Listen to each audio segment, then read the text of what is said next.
Getting into our second guest of this evening is reported by journalist Colin Williscroft in this week's Farmers Weekly. Commercial vegetable growers in the Horowhenua say they are disadvantaged by being treated the same as pastoral farmers under regional council regulations aimed at improving water quality. Now, the region's growers and Horticulture New Zealand are among those who have presented submissions to a panel considering horizons in the Manawatu-Wanganui Regional Council's proposed plan change too. Horticulture New Zealand Natural Resources and Environment Manager Michelle Sands joins us now to explain more about this. Michelle, why particularly is Horowhenua growers feeling they are being singled out?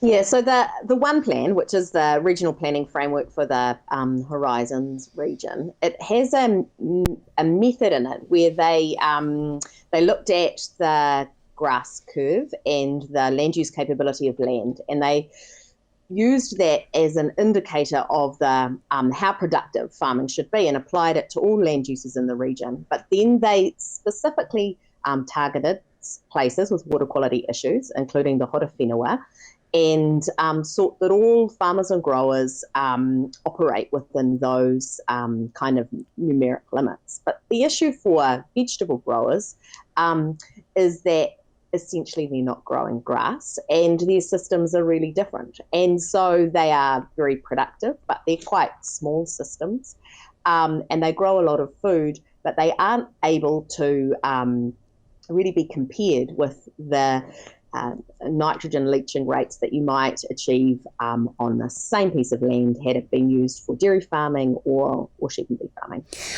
Isn't vegetable growing a higher nitrate leaching per hectare of land use in comparison to other types of land use? It can be. It depends on the vegetable rotation. So in the Horizons region, there are potato rotations that grow integrated with pasture. You find them in the Manawatu and Opiki, or up in Awakuni where they grow root vegetables like carrots. They're really integrated with sheep and beef farming, and some of those rotations they'll be 8 years in pasture and just 1 or 2 years in vegetables. But in Horowhenua, they grow really important for New Zealand's domestic food supply. They grow vegetables all year round, and they grow green vegetables. And those vegetables are grown in continuous rotations with other vegetables. Sometimes they might have a cover crop or a small phase of pasture, but really they are growing vegetables continuously. And so whilst they may have a higher kilograms per hectare nitrogen leaching, they're actually the most efficient user of nitrogen if you were to compare it for nitrogen per tonne of food produced. For example. So it's just a very different growing system, and it has different good management practices, and we think that the rules need to kind of recognise that and really encourage growers to be implementing precision horticulture techniques so they really are reducing their footprint, but to ensure those rules are achievable and workable for vegetable growers. Okay, so Horticulture New Zealand has been working alongside growers in the area on submissions. What were some of those key messages in your submissions that you really wanted to see change on? Yeah, I think one of the key things is this particular plan that Horizons is working on at the moment is really just a transitional plan. And what we all agree is that there needs to be a real community vision for Horowhenua where everybody comes together and tries to think about what will be needed to achieve water quality improvements for the lake, because we recognise that that's really important. But it isn't, the problem won't be solved by singling out vegetable growers, because it will require all of the landowners in that catchment, all of the farmers and the urban part of Levin to work together. And the solution won't just be about achieving best farming practices, although that will be part of the solution and is part of the solution, but there will be more in that Horowhenua catchment, because the lake itself has lost its wetlands, for example. So it's very, it's been highly modified. So some part of the solution has to be focused on restoration as well. So we have a continuation of Minister David Parker in his portfolio. who wants to reform the RMA to effectively put the environment above all else, and that is people and how it feeds itself and its economy.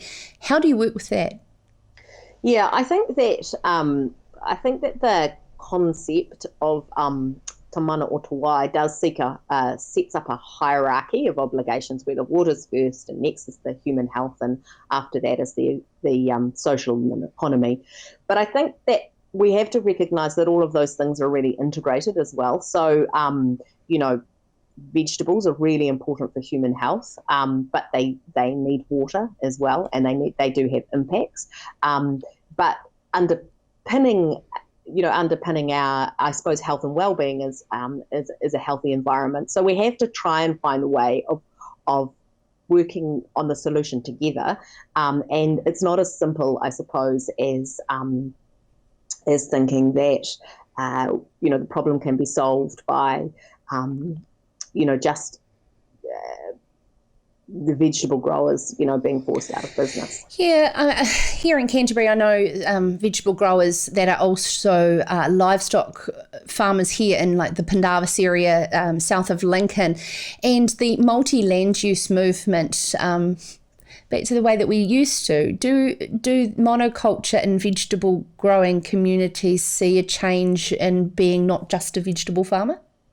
Yeah, there's different sorts of rotations. So there are definitely, monoculture and vegetable rotations is really uncommon. So in Levin, they're very complex rotations. Some of those greens growers will grow 20 or more vegetables in their rotation. And their rotations are kind of descend from a kind of a Chinese tradition where they have less likely to have livestock in their rotations, but are really have the plant residue is really important. But other vegetables, particularly root vegetables, or in other parts of New Zealand, like Canterbury and Hawke's Bay, Horowhenua, animals are a really important part of the rotation. And actually, they are important for improving soil health. And I think that we do need to look at the best use of land that we can. What are some of the best practice around New Zealand that you have seen where precision agriculture is really coming into its own and actually working alongside regional councils very much in unison and collaboratively? Yeah, well, actually, one of the recent research projects there have been recent research projects in Levin, and the regional council has been involved with funding those. And one of the things that's, in some ways it's quite simple, but it's been making a real difference is quick nitrogen testing of the soil. So what the growers are starting to do is to, instead of just doing maybe annual or testing their soils once or twice a year, to testing them very frequently, every time before they're planting vegetables, so they can understand how much what the nutrients are in the soil at the time that they're planting, and then they can match the fertilizer more accurately. So that's just really new research that's been developed by Plant and Food and has been taken up recently. Thank you so much, Michelle Sands there from Horticulture New Zealand, following a story in this week's Farmers Weekly. This is Sarah's Country.